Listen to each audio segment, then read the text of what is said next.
Hello, quality control managers. Welcome. My name's Renee, And my name's Greg. and we want to welcome you to the Quality Control Collective. And today we are wanting to have a little conversation about variances. Variances. Oh my gosh.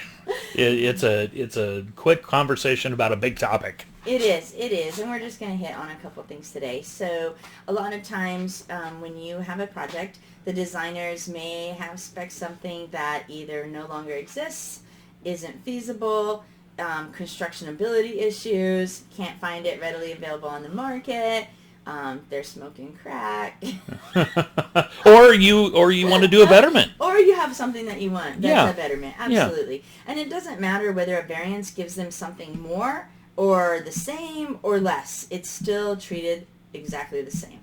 So when you get those submittals, QCs on variances, please make sure that they're properly marked. On your cover sheet, they need to be clearly flagged. This is a variance, and then a short paragraph of why it's a variance. You mean I don't want them to figure it out? We have a lot of subcontractors who want to catch me if you can.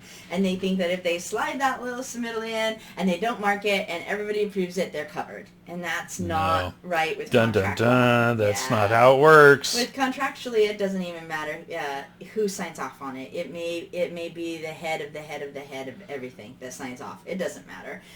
If it's not meeting drawings and specifications and hasn't been approved formally as a variance, then you'll have to go back and you'll have to rip it out, and no matter what, even if it's given them something more. And we've seen that over and over again. Yeah. We've had that happen on our own projects, and we've definitely had that happen on general contractors' projects that we've placed QCs or we've QC'd for, so it's no fun. Definitely mark those variances clear, and train your subs to understand that trying to slide it through is not the way to go. The way to go is to get it approved. And if the variance is tied to money, remember that the submittal is not where you're going to get those added funds. You got to put an RFI in. Yeah. So get that variance approved and then attach that to an RFI, because that starts the monies rolling. That's the money ball roll.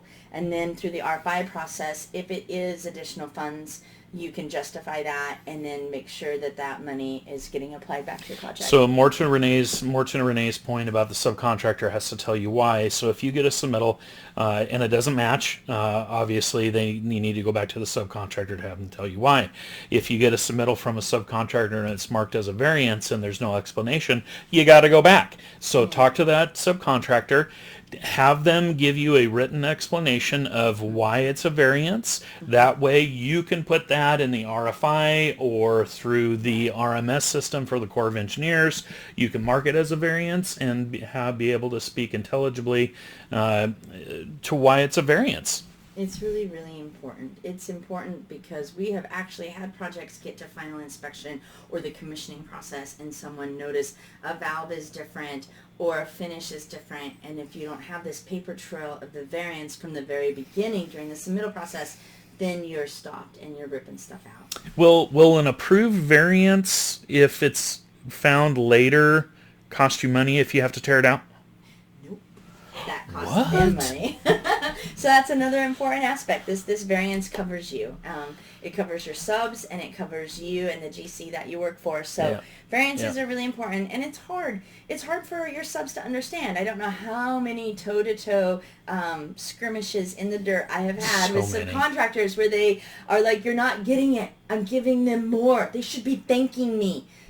That's just not the way that federal work and contract law works. That's just not the way of the world. So even if it's a betterment, it's like I tell them, that's great, then put that on your variance cover sheet. Let's put that. Let's explain to them why they should be thanking us, and we're giving them more. And then let them approve it, and then we all keep moving forward with the project.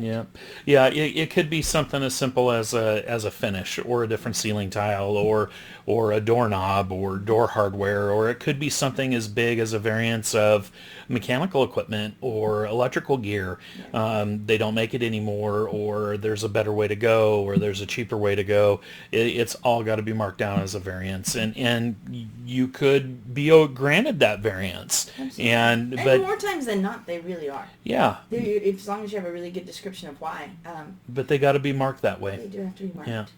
So we really hope that these little tips and tricks have helped you today. If it has, give us a like down below. Thank you so much, Follow everybody. us. Have a great day. Bye.